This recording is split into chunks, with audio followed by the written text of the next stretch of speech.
Hi folks, Chris Rich here. Welcome back. This video is on investment principle number 3 of 27 investment principles every investor should know. These investment principles are all time-tested. They're all backed by economic and financial science. I've broken them down into bite-sized, digestible pieces, easy to understand and implement into your investment life. I've helped hundreds of people implement these principles into their life. I've watched these principles work, and they can work for you as well. I encourage you to implement these 27 investment principles into your investment life.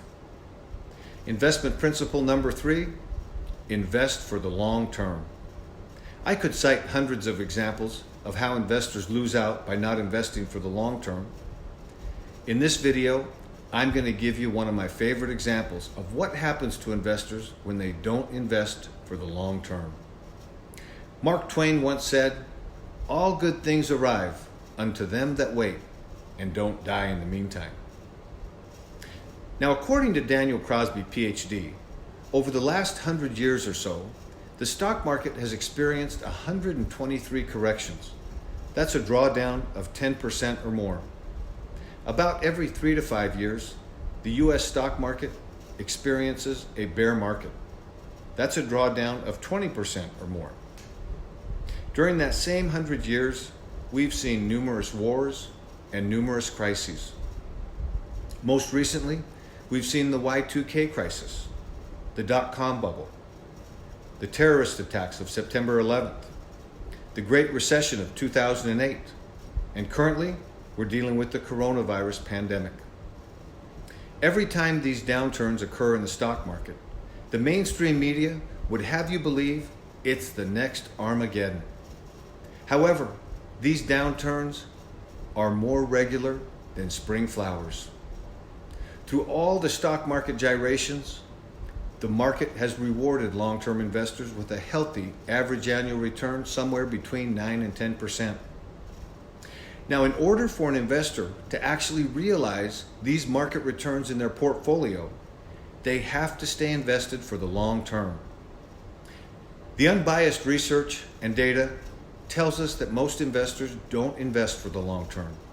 They try to outguess the market and outguess the scientific empirical research, usually to the demise of their portfolio and ultimately the annihilation of their financial security.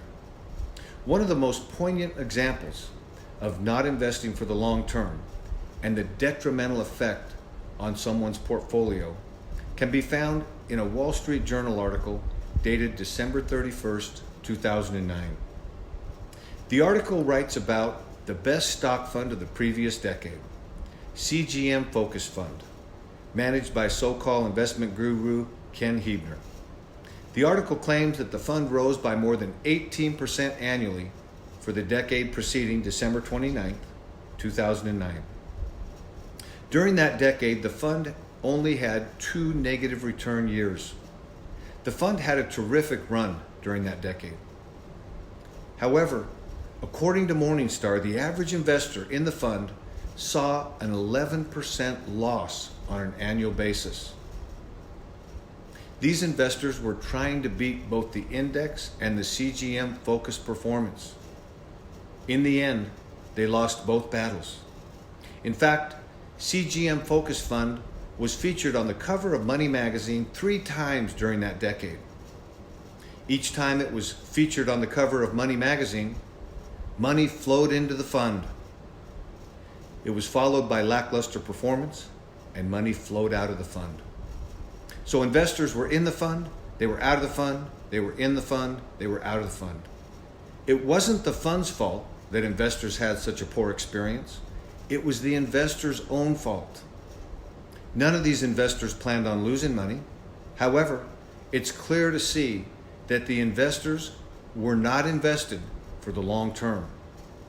Now, this is not an endorsement of CGM Focus Fund or Ken Heebner. I cite this example to show the devastating effects of not being invested for the long term.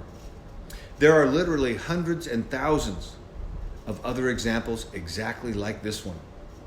In order to have a successful investment experience, you must keep a long-term horizon in perspective. You can't judge your portfolio on a quarterly basis or even on an annual basis. It's kind of like cooking a turkey for Thanksgiving. A 20-pound turkey requires 4 to 5 hours to cook. We don't measure success by opening the oven every few minutes to see how things are going. In fact, we realize that that's counterproductive. Instead, we give the oven time to work and the turkey time to cook. We only check it periodically to make sure everything is on track and maybe make any adjustments necessary. When it comes to your portfolio, don't judge success on a short-term quarterly basis or even an annual basis. Focus on your progress towards your financial goals, including any life changes that may impact those goals.